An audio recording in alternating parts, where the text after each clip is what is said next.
появилась новость о том, что президент Ильхам Алиев пообещал национальную автономию Нагорному Карабаху, перед этим обратился к вынужденно перемещенным лицам и заверил, что азербайджанское государство сделает все возможное, чтобы в скором времени вернуть вынужденных переселенцев, в первую очередь, э, чтобы были предприняты меры безопасности. И нужно сначала разминировать эти районы, потому что они были заминированы противником. Давайте послушаем, что об этом говорил Ильхам Алиев.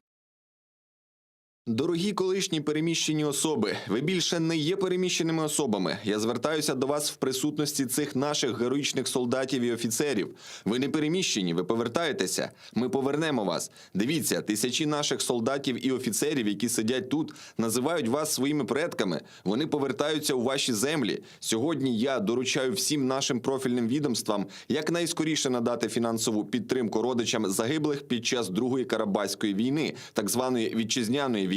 Зараз вони проходять реєстрацію. Після точної реєстрації їм будуть надані квартири і будинки. Премьер Армении Никол Пашинян обратился к нации на фоне массовых протестов в стране. Он заявил, что в случае отказа подписать заявление по Карабаху, его 20-тысячная армия оказалась бы в окружении. Давайте послушаем.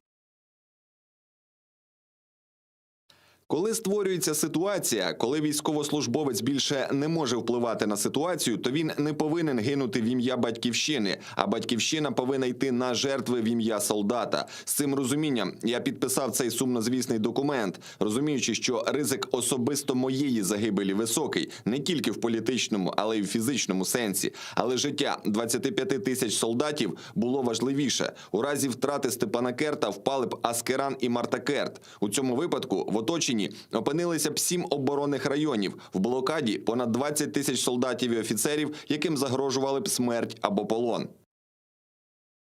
Правда, перед этим Никол Пашинян заявил, что вопрос Карабаха еще окончательно не решен. Но вот о том, что сейчас происходит в зоне уже бывшего конфликта, мы поговорим с Гюльшен Пашаевой, членом правления Центра анализа международных отношений. Добрый вечер. Здравствуйте, добрый вечер.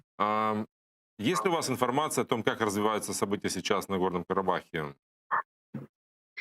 Ну, знаете, дело в том, что события развиваются достаточно быстро, потому что, с одной стороны, конечно, заявление было сделано 9-го, 10-го он вступил в силу. Реально, я думаю, что, естественно, то, что происходит в Армении, это совершенно другая картина, то, что происходит в Азербайджане, зеркально совершенно другая. В Азербайджане народ празднует победу. В этом смысле, конечно же, мы понимаем, что в данный момент, с одной стороны, значит, две страны как бы видят совершенно по-разному то, что в данный момент мы имеем.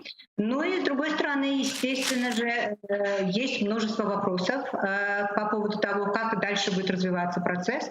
И в этом смысле я думаю, что то заявление, которое практически было сделано президентом Азербайджана, премьер-министром Республики Армения и президентом Российской Федерации. Это заявление как бы сыграло важную роль для того, чтобы, во-первых, остановить военные действия и перейти уже с военного метода, если сказать, к дипломатическим или к таким к дипломатическим-переговорным именно методом. Поэтому я думаю, что вот то, что мы сегодня имеем, если мы посмотрим, реально азербайджанская сторона ждет, что до 15 числа, это значит в это воскресенье, первый район, который был, кстати, оккупирован в 1993 году в апреле, это Кельбаджар, он должен быть освобожден.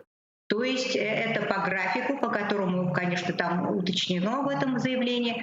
И я думаю, что этот процесс вот как бы покажет, насколько на самом деле все те пункты, которые там указаны в этом документе, они реализовываются. То есть тогда мы уже сможем более детально смотреть, что же будет дальше.